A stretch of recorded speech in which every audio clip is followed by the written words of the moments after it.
जय हिंद। आज का हमारा टॉपिक है जियोग्राफी। और जियोग्राफी में आज हम लोग भारत में शास्त्रीय भाषाएं देखेंगे। शास्त्रीय भाषाएं एक मोस्ट इम्पॉर्टेंट टॉपिक है।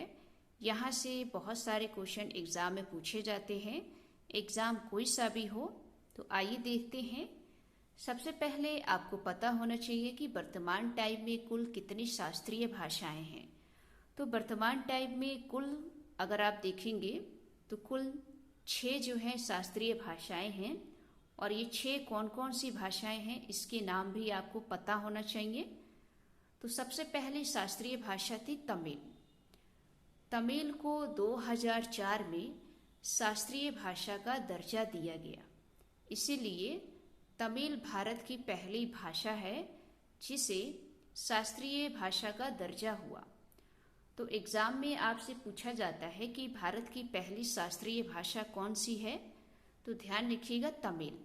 इसे शास्त्रीय भाषा का दर्जा कब दिया गया? तो 2004 में। उसके बाद दूसरी शास्त्रीय भाषा का दर्जा मिला संस्कृत को।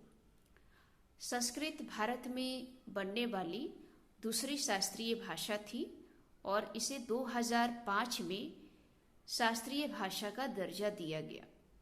उसके बाद तीसरे नंबर पे आता है कन्नड़। कन्नड़ को 2008 में। और चौथे नंबर पे है तेलुगु। तेलुगु को भी 2008 में शास्त्रीय भाषा का दर्जा दिया गया। फिर आप अगला देखेंगे 5वें नंबर पर मलयालम। मलयालम को 2013 में शास्त्रीय भाषा का दर्जा दिया गया। और अंतिम रूप से आप देखेंगे 6ठे नंबर पे, तो वो है दोस्तों उड़िया। उड़िया को 2014 में शास्त्रीय भाषा का दर्जा दिया गया।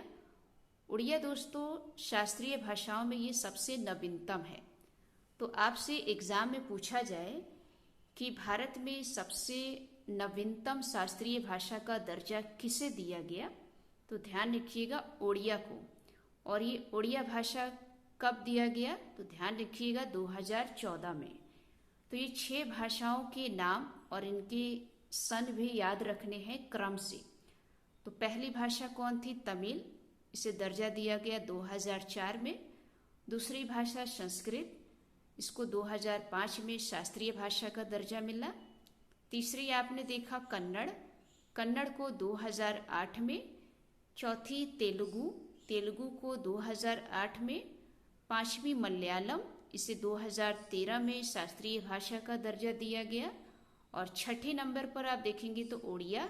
उड़िया को 2014 में शास्त्रीय भाषा का दर्जा दिया गया और ये शास्त्रीय भाषाओं में सबसे नवीनतम है।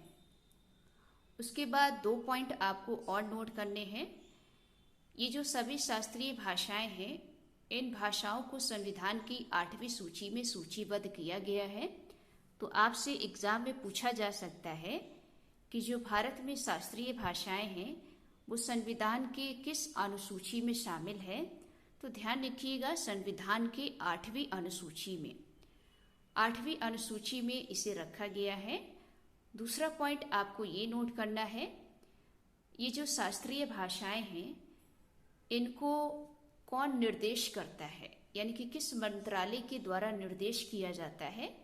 तो ध्यान रखिएगा संस्कृत मंत्रालय के द्वारा। ये एग्जाम में पूछा गया है, तो इसलिए आप नोट करेंगे कि संस्कृत मंत्रालय के द्वारा शास्त्रीय भाषाओं के संबंध में निर्देश प्रदान करता है। तो ये चीज़ नोट करके रख लीजिएगा क्योंकि एग्जाम में हर बार पूछा जाता है। तो ये दोस्तों भारत में 6 शास्त्रीय भाषाएं थी और ये एग्जाम में जीके और स्टैटिक जीके से रिलेटिव क्वेश्चन पूछे जाते हैं। तो आप अपनी कॉपी पर नोट जरूर कीजिए। तो आज की ये वीडियो आपको कैसी लगी? अगर अच्छी लगी हो तो वीडियो को लाइक करें, चैनल को सब्सक्राइब करें। मिलते हैं एक नेक्स्ट टॉपिक में। जय हिंद, जय भारत।